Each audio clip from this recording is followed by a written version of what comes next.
Cette liste soit rendue publique. Parce que moi, la liste, je ne l'ai jamais vue. Je ne peux pas dire qui était sur la liste et pourquoi cette liste existe, pourquoi telle ou telle personne était sur cette liste. Moi, je ne saurais le dire. Mais est-ce que vous pensez que Michel Martelly est totalement innocent de tout ça?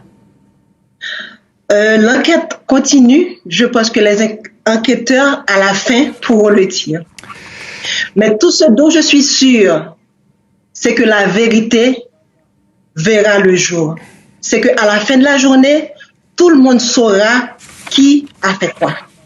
Alors, est-ce que vous pensez que la partie de ce gang, José Félix Badio, aurait, d'après un document d'un rapport de police, que je cite, appelé le Premier ministre du pays, qui venait d'être nommé par votre mari, Ariel Henry, avant et après l'assassinat? Est-ce que ça signifie que Ariel Henry a joué un rôle, ou en tout cas a été mis au courant de ce qui se passait dans votre esprit? Donc, c'est pas dans mon esprit, c'est les enquêtes qui le disent.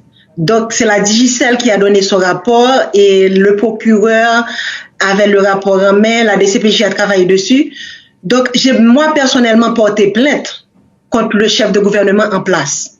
Donc, d'après ces enquêtes, il est impliqué. Donc, c'est pas moi qui le dis. Alors, il est Premier ministre, j'allais dire de fait, parce que bon, le pays est dans une situation humanitaire évidemment, mais même politique très difficile. Il n'y a plus de président, il n'y a plus de parlement élu. Ainsi de suite. Mais je pense qu'on a besoin de notre Premier ministre, avec un gouvernement de consensus, qui pourra vraiment adresser le problème de sécurité, parce que je pense que le chef de gouvernement en place fait partie du problème. Vous vous sentez prête, 2 ans après, à reprendre le flambeau de votre mari et peut-être de jouer un rôle politique, y compris de premier plan, dans le futur?